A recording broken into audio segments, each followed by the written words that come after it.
се петочките попладневни вести на Слободен печат.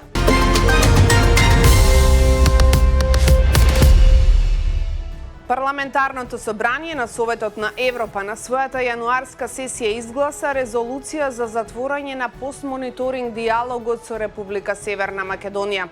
Со ова, како што е објавено на страницата на Советот на Европа, собранието одлучи да продолжи да ги следи случувањата преку својот механизам за редовен периодичен преглед.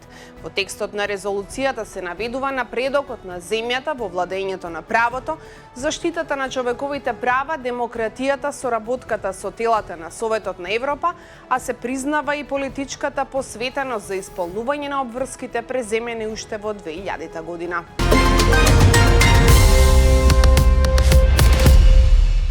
Истражување на Слободен печат. Грчки инвитро клиники регрутираат пациентки во скопски хотели. На работ на законот зад затворени врати на луксузни хотели во центарот на Скопје на само 5 минути пешачење од Министерството за здравство и Државниот здравствен санитарен инспекторат и уште на 5 минути пешачење од Министерството за внатрешни работи се одвива мрежа на медицински консултации што отвора сериозни сомнежи за заобиколување на македонските закони за инвитро, односно биомедицинско подпомогнато оплодување. Според македонските здравствени власти, стручните медицински здруженија за инвитро и представници на лекарската комора кои ги контактираше Слободен печат, вака опишаните активности представуваат регулирана материја со Законот за здравствена заштита на Македонија и не може да се вршат на ваков начин.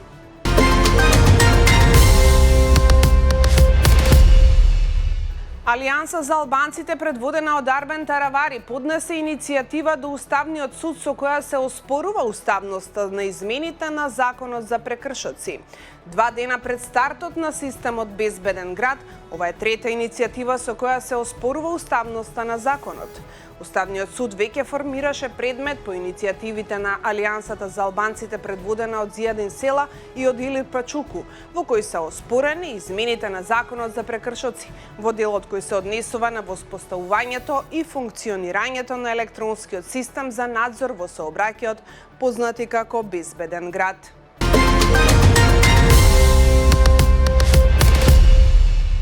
Извештајот за преземените мерки за заштита на Охрид и Охридско езеро е официјално доставен до УНЕСКО, потврди денеска министерот за култура и туризам Зоран Љутков. Како што изјави министерот, одговорот дали Охридскиот регион ќе биде ставен на листата на светско наследство во опасност се очекува во јуни на следната сесија на УНЕСКО, што ќе се одржи во Јужна Кореја.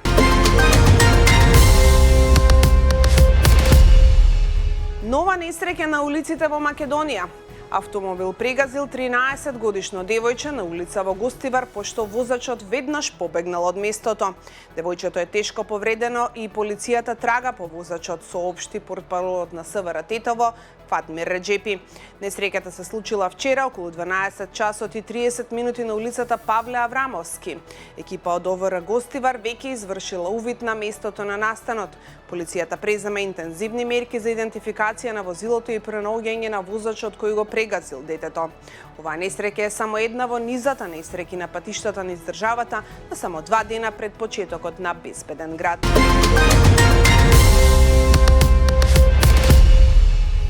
Протестот на камионџиите краток, последиците за економијата долгорочни. По неколкудневните блокади на товарните гранични премини од страна на камионџиите, сообраќајот постепено се нормализира, но последиците допрва ќе се чувствуваат во економијата и за граѓаните.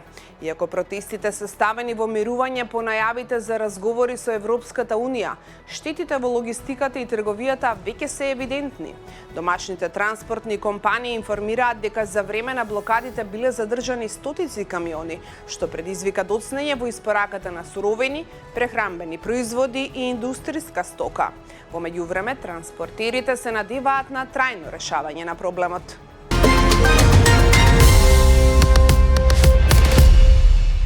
Американски разорувач се закотви во пристаништето Ејлат во Израелското Црвено море рано наутро во петокот, во време кога ситуацијата на поширокиот Блиски Исток е напната, бидејќи Трамп се закани со нови напади врз Иран. Според израелската војска, пристигнувањето на бродот било планирано и е дел од тековната соработка меѓу израелските одбранбени сили и американската војска. Во последните недели САД преместуваа воени средства на Блискиот Исток, зголемувајќи ја својата огнена моќ и одбранбени капацитети во регионот и давајќи му на Трамп можност да започне напад врз Иран по убивањето на демонстранти од страна на режимот.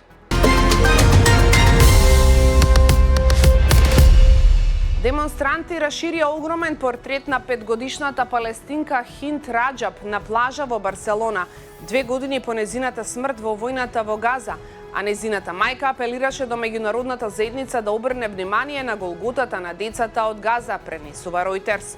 Болните повици за помош на Хинд пред незиниот крај, додека е заробена во возило под израелски оган, се оживеани во филмот Гласот на Хинд Раџаб, кој го освои сребрениот лав на филмскиот фестивал во Венеција минатата година и е номиниран за Оскар оваа година.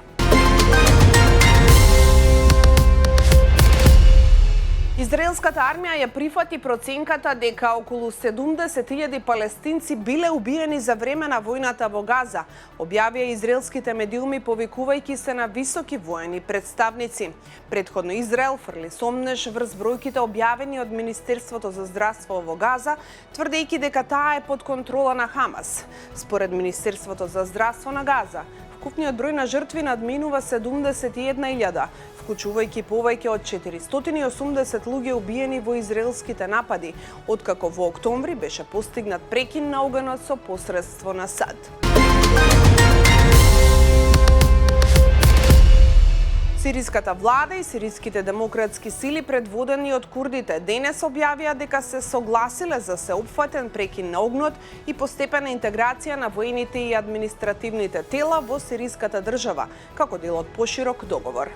Според договорот, силите на фронтовските линии на северот од Сирија ќе се повлечат, а силите на Сириското министерство за внатрешни работи ќе бидат распоредени во центрите на градовите Хасака и Камишли на североисток, кои моментално ги држат сириските демократски сили.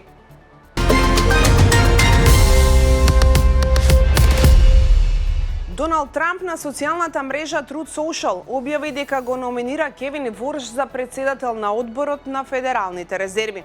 Тој рече дека Кевин Ворш е дипломиран на Универзитетот Стенфорд и на правниот факултет на Харвард и дека спровел обемни истражувања во областа на економијата и финансиите и е скроен за оваа позиција. Ова беа попладневните вести на Слободен печат. Ви посакувам да имате убав викенд. Од понеделник се дружиме повторно. Пријатно.